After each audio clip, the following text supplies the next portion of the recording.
Prezados irmãos, quero vos cumprimentar com a paz do Senhor.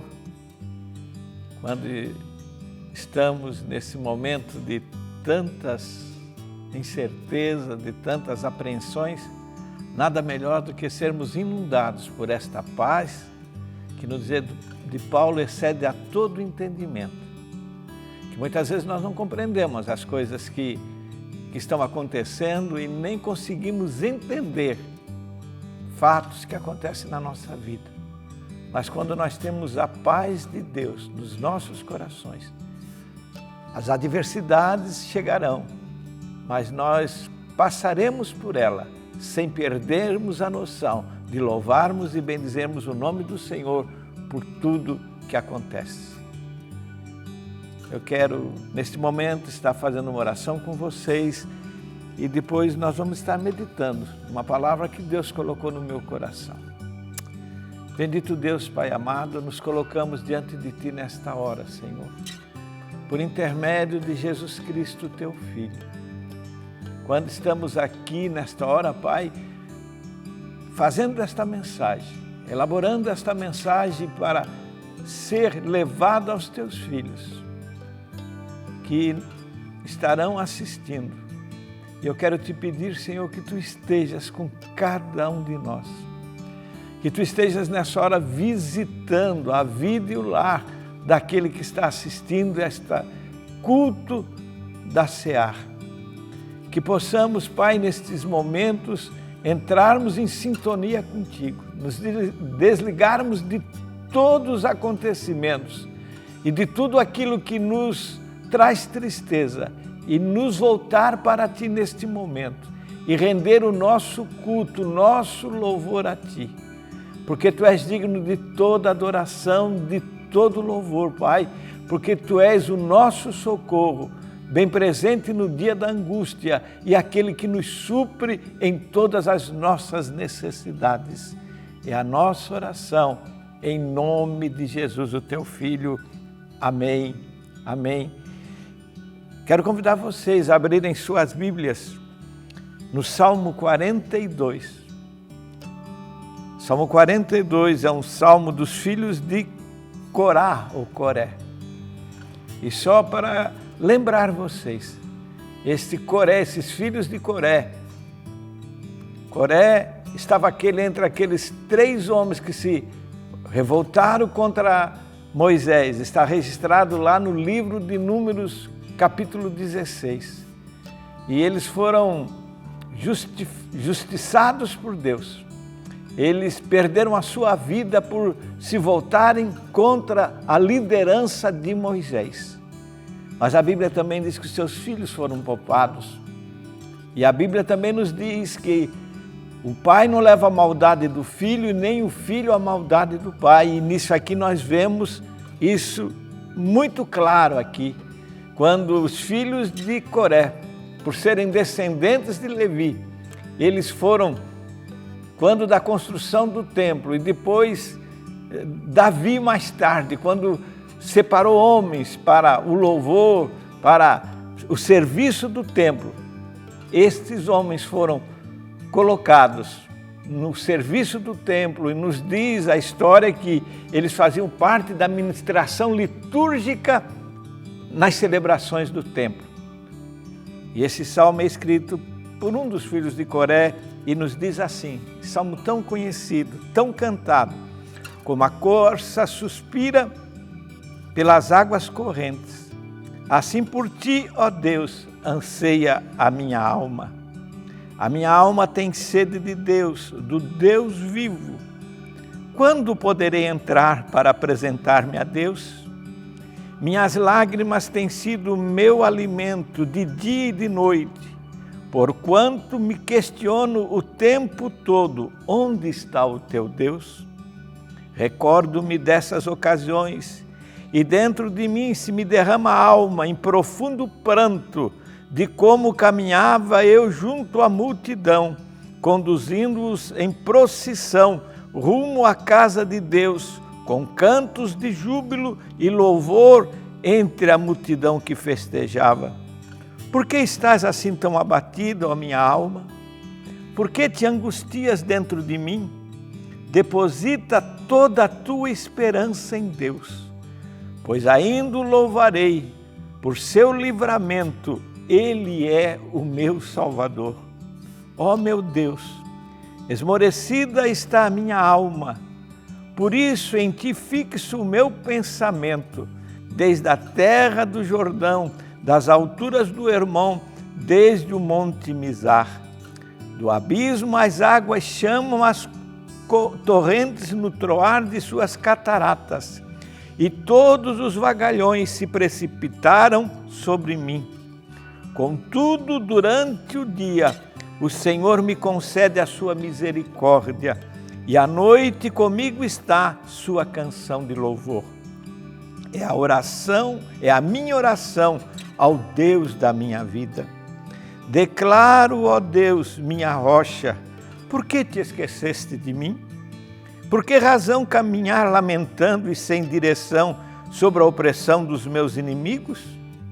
Como uma espada que perfura meu corpo e atinge os ossos, é a aflição produzida pela zombaria dos meus adversários, questionando-me sem parar: onde está o teu Deus?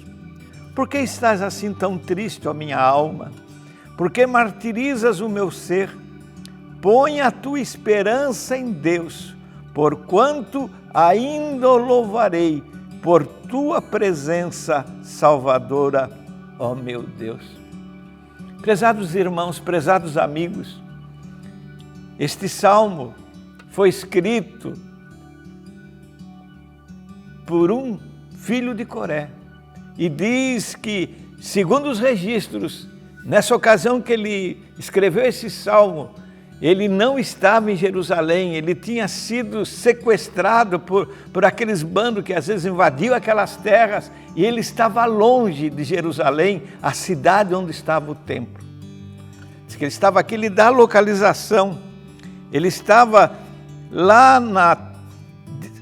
no meu pensamento, desde a terra do Jordão, das alturas do Hermon, desde o monte de Mizar. Ele estava distante de Jerusalém e das celebrações, por isso este lamento, como ele diz, como a corça suspira pelas águas correntes, assim por ti suspira, ó Deus, a minha alma. Prezados irmãos, a corça, ela busca água na hora que ela quer beber, sim, mas também as águas correntes, para ela são um livramento quando vêm os predadores. Eu gosto de assistir aqueles programas que tem aqueles documentários sobre a África, e às vezes aqueles predadores naturais que vão, que a corça é a caça para eles, que às vezes eles se jogam para a água, e a água normalmente se constitui um refúgio. O nosso refúgio, o lugar onde nós matamos a nossa sede é Deus. E Ele expressa isso quando Ele está longe. Hoje eu falava com uma irmã, escrevia para um pastor amigo meu, que eu estou com saudade. Eu estou com saudade daquelas reuniões aqui na igreja, ou em qualquer templo, onde a gente ia para louvar a Deus. Sem máscara, sem distância, sem isolamento social, porque para mim, irmãos, o culto ele se constitui, claro, primeiramente no louvor a Deus, mas nesta comunhão que se estabelece entre nós. Eu estou com saudade, a gente está ansioso pela hora quando esse vírus for varrido da terra e a gente possa caminhar juntos para a casa do Senhor, para estar aqui louvando e adorando o nome do Senhor. Eu estou com saudade de abraçar os irmãos, eu estou com saudade de beijar vocês. E eu creio que esse é um sentimento recíproco. Mas onde nós podemos nos refugiar? O nosso refúgio, o nosso abrigo seguro certamente é nos braços de Deus. E eu fico olhando aqui quando ele diz, talvez passando aquela situação, e ele é questionado, né? Onde é que está o teu Deus? Hoje, nós sofremos um questionamento diferente. Quando as pessoas nos veem passando por problemas, né? Com certeza já aconteceu com vocês, mas tu não és crente? Tu não és crente? Diretamente, indiretamente eles estão fazendo o questionamento: onde é que está o teu Deus? Eu tenho certeza, irmãos, que Deus não está ausente. Deus não está distante de nós. Deus é que tem nos sustentado em meio a esta crise que nós estamos vivenciando. Quando muitos se desesperam, nós temos essa esperança, nós sabemos que Deus nos guarda, que Deus nos cuida. Esta semana ainda estava lendo uma notícia de um médico que morreu pela Covid, 32 anos, um neurologista, e ele estava também no atendimento dessas vidas. E ele foi infectado, ele foi para a UTI, ficou um período na UTI, e lá na UTI ele mandou mensagens, e ele dizia: a minha vida está nas mãos de Deus. E ele citou ainda Romanos capítulo 8, versículo 28, quando diz que todas as coisas contribuem para o bem daqueles que amam a Deus, que foram chamados segundo o seu propósito.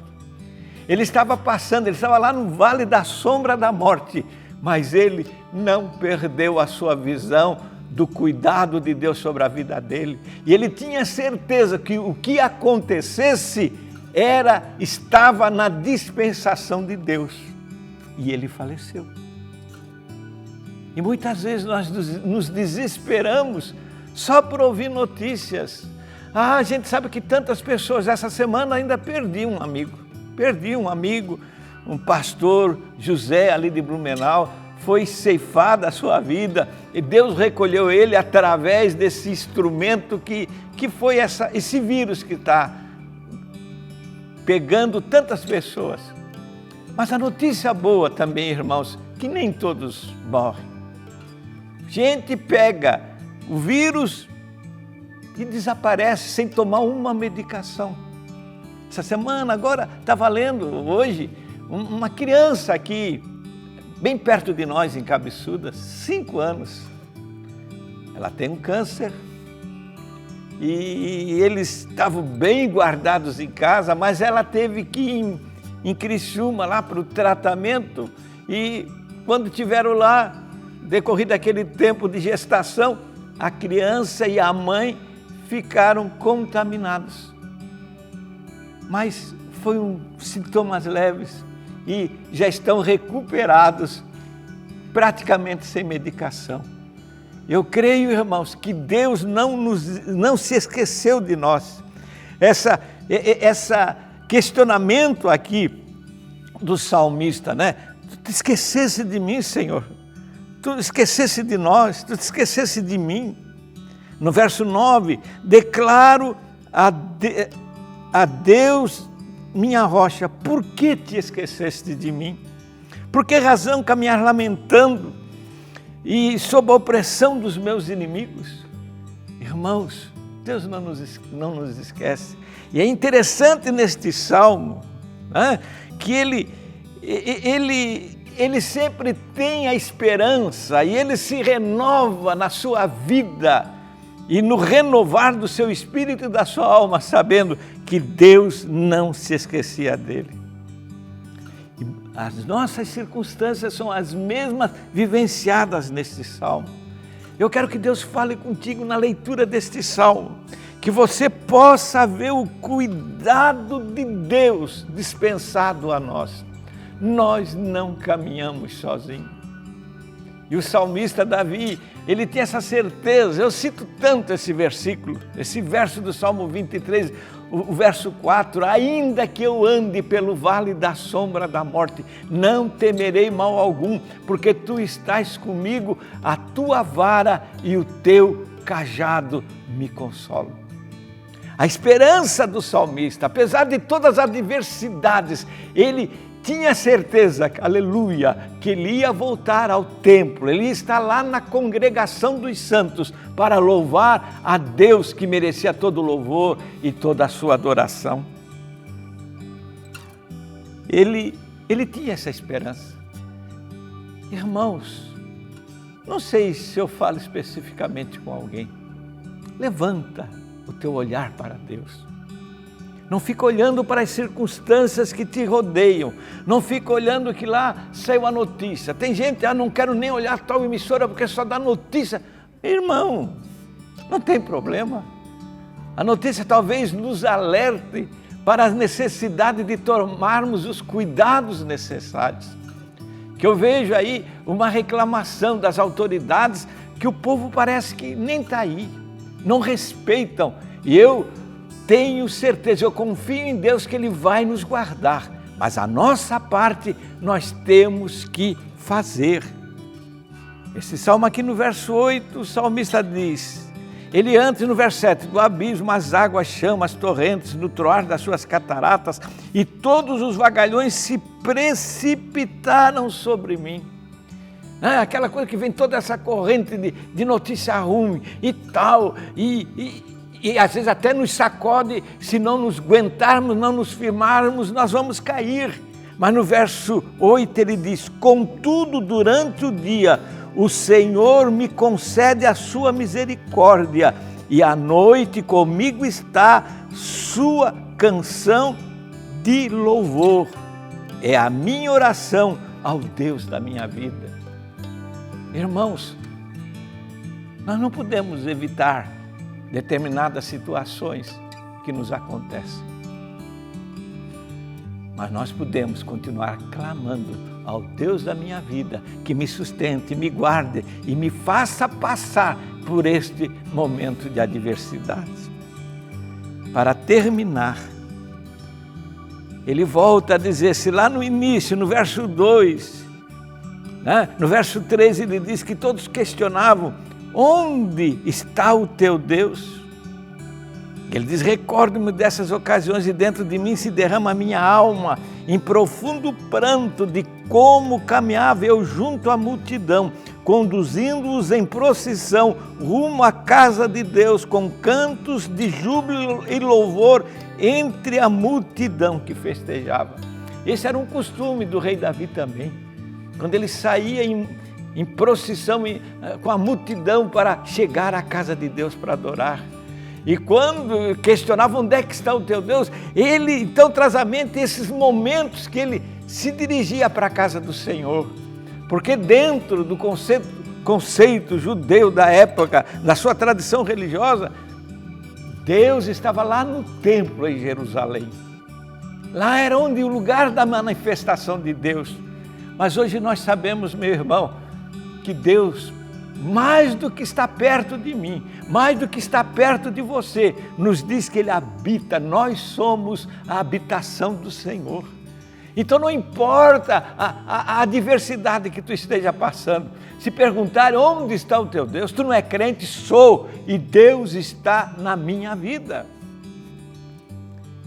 E agora já no final, quando ele, lá no verso 10, ele diz, como uma espada que perfura meu corpo e atinge os ossos, é a aflição produzida pela zombaria dos meus adversários, questionando-me sem parar, onde está o teu Deus?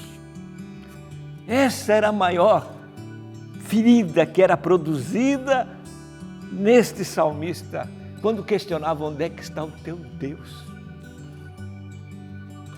Tem gente que está sofrendo o mesmo tipo de questionamento e se sentindo agredido. Sim, mas tu não é crente. Onde é que está o teu Deus? Por que tu estás nesta situação? Por que está acontecendo isso contigo? Tu não diz que tu é servo de Deus. E por que isso acontece? E ele continua, por que estás assim tão triste, ó minha alma? Por que martirizas o meu ser? E o conselho dele, quando essas coisas acontecer, põe a tua esperança em Deus. Porquanto ainda o louvarei por tua presença salvadora, ó meu Deus. Eu quero te convidar nesta noite a colocar a tua esperança em Deus. Não importa o que está acontecendo, não importa as coisas contrárias, negativas que te assaltam. Olha para o Senhor, coloca a tua esperança em Deus, porque a esperança em Deus não falha, porque Ele tem cuidado de nós. E Ele diz, porquanto ainda o louvarei por tua presença salvadora, ó meu Deus. E quando eu olho essa questão, coloca a tua esperança em Deus. E cabe questionar para você, quando Abraão subia lá com o seu filho Isaque, para cumprir o que Deus pedira a ele, sacrificar o seu filho. O que é que você acha? Quando Abraão ia naquela caminhada, aonde que estava colocada a esperança dele? Era em Deus. Quando o seu filho questiona, pai, eu vejo a lenha, eu vejo o fogo, eu vejo o cutelo, mas onde é que está o cordeiro? Porque ele sabia que o sacrifício tinha a exigência do cordeiro, que era a coisa principal. Abraão fala para o seu filho, o cordeiro para si Deus proverá. Ele não estava abalado por aquela circunstância. Ele não estava abalado pelas coisas que estavam acontecendo, parecia tão adversas. Hebreus, lá no capítulo 11, diz que Abraão tinha esperança que ainda que ele sacrificasse seu filho, Deus tinha poder para ressuscitá-lo. Meu irmão, minha irmã, Deus tem poder para realizar aquilo que eu preciso, aquilo que é fundamental para mim, aquilo que é fundamental para você, Deus fará. Deus fará. E eu, ainda me vem à mente, vocês se lembram daquele episódio lá na Babilônia, que aconteceu com Sadraque, Mesaque e Abdenego, e que o rei Nabucodonosor mandou fazer uma grande estátua, instigado pelos seus conselheiros para pôr à prova os judeus que lá estavam, entre eles Daniel, mas com certeza Daniel não estava talvez naquela ocasião ali presente. E a ordem era que quando tocasse a música, todos tinham que se dobrar diante da imagem, daquela estátua do rei Nabucodonosor. E quando foi dada essa ordem de tocar as músicas, estavam lá, como eu digo, 3 malucos lá que ficaram em pé. Eles não se curvaram, eles não se ajoelharam. E eles foram chamados à presença de Nabucodonosor. E ele questionou, por quê? Por quê que vocês não obedeceram a minha ordem? A ordem era que se ajoelhasse na hora do toque das trombetas, dos instrumentos todos que estavam lá. E eles falaram, saiba tu, ó rei, que o Deus a quem nós servimos, se Ele quiser nos livrar da fornalha ardente que tu estás preparada para quem não se curvar diante da tua estátua, Ele pode nos livrar da fornalha. Mas se Ele não quiser nos livrar, mesmo assim, nós não nos curvaremos diante da tua imagem, ó rei. E o rei furioso, como nós sabemos, mandou lançá-los na fornalha que estava, e ele mandou aquecer 7 vezes mais de irado que estava. Nós sabemos o fim da história. Aqueles que lançaram esses moços lá naquela fornalha, eles morreram pelo calor que emanava ao redor. E aqueles moços caíram lá na fornalha e estavam lá andando. E eles não estavam sozinhos. Quando o rei olha lá aqueles 3 homens andando por lá, ele viu o 4º personagem. E a expressão dele, mas não foram lançados 3? Não foram lançados 3? Como é que agora eu vejo 4 caminhando lá naquela fornalha? E o 4º homem tem o aspecto do filho dos deuses.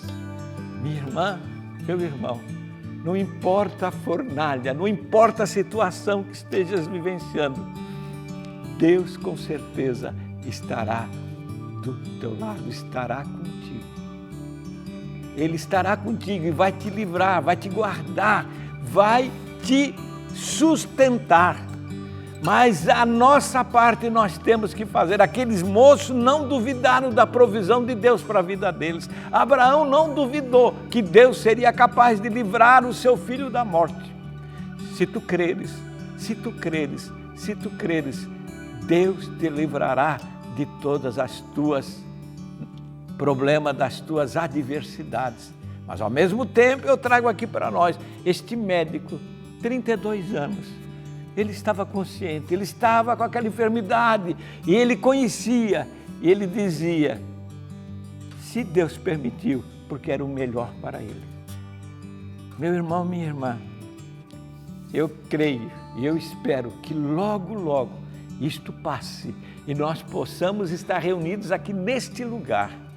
E que esse lugar seja pequeno, que aquelas pessoas que hoje, será que vai dar para ir? Será que não vai dar para ir? Qualquer coisa deixa de vir à igreja, se encham de louvor, de gratidão, de responsabilidade. Eu creio que as igrejas terão mais assistência a partir desse evento que estamos passando. Essa fornalha, este clima quente, este vale sombrio que estamos atravessando, se não nos tornar melhores e mais responsáveis no nosso culto, na nossa adoração a Deus, temos que nos questionar. Por que estás assim tão triste, ó minha alma? Por que martirizas o meu ser? Põe a tua esperança em Deus, porquanto ainda o louvarei por tua presença salvadora, ó meu Deus. Que Deus te abençoe, meu irmão. Que Deus te levante, que Deus te anime, que Deus te encha com a sua graça, com a presença do seu Espírito Santo, que nos consola, que nos orienta, que nos dirige. E tu não te sintas mais perdido em terra distante. Não podes vir aqui na igreja para adorar a Deus junto com a congregação. Ergue o teu altar de adoração aí no teu lar. Junto à tua família, junto aos teus filhos, e tem aquele momento de louvar e adorar a Deus. E aproveita, meu irmão, tem tanto programa bom, tem tantos cultos que estão sendo transmitidos. Não fique sem fazer nada, mas louva a Deus aí no teu lar. E pode dizer, eu estou louvando ao Senhor, mas estou ansioso para voltar à casa do Senhor, para aquelas festas e aquela alegria junto com os meus irmãos, com os filhos de Deus. Mais uma vez eu quero orar contigo nesta hora. E eu quero ainda aproveitar. Talvez tenha alguém que está nos assistindo nesta programação e você ainda não entregou a sua vida a Deus, não entregou a sua vida a Jesus. E você às vezes fica ansioso e com tantos questionamentos, com tantas incertezas. Eu quero te fazer um convite esta noite, entrega a tua vida ao Senhor. Coloca todo o teu ser nas mãos dEle e deixa Ele trabalhar na tua vida para ver as coisas que vão acontecer. E tu vai saber que na hora que a tua alma se abater, que o teu espírito estiver lá pequenininho, porque isso acontece conosco também. Mas a exemplo do salmista, nós olhamos para Deus. Nós colocamos a nossa esperança em Deus, que é o nosso Salvador, certo que Ele é o nosso socorro, bem presente no dia da nossa angústia. Não perca a oportunidade, mas coloca a tua vida nas mãos de Deus. Não é trocar de religião, não, nada disso, mas é começar uma nova vida com Deus na tua vida e no teu coração. Quero orar. Pai bendito, eu louvo o teu nome por esta oportunidade que tivemos de meditar rapidamente por algumas coisas deste salmo, Senhor. Quando o salmista diz que assim como a corça suspira pelas águas, assim minha alma suspira por ti, ó Deus. É isso, Senhor, que está acontecendo conosco. Nós estamos numa ansiedade, nós estamos necessitados da tua presença, de estar contigo. Sentimos saudade, Pai, das reuniões, sentimos saudade do ajuntamento, das festas, como está retratada neste salmo. E nós queremos te pedir nessa hora, Pai, apressa este momento. Sei que tu és poderoso, com estalar dos teus dedos, uma ordem tua, Pai, este vírus ser varrido da face da terra. Mas também, Senhor, nós sabemos que tu podes usar homens e mulheres que descubram, Pai, o remédio, a vacina para isso. Se tu não queres varrer este vírus, Pai, então capacita homens para que possam logo estar amenizando a dor, o sofrimento, a ansiedade das pessoas com o advento de uma cura usada por Ti através de homens. Faz isto, Senhor. Abençoa cada irmão, abençoa cada família que está nos ouvindo esta noite. E se alguém, Senhor, decidiu colocar sua vida nas Tuas mãos, eu quero Te pedir, perdoa os seus pecados. Escreve o seu nome no livro da vida e que a partir de hoje, Pai, se estabeleça uma comunhão íntima contigo e com Ele, que vocês possam caminhar juntos. É a minha oração em nome de Jesus, o Teu Filho amado. Que Deus os abençoe. Fique em paz, que Deus tem cuidado de nós. Amém.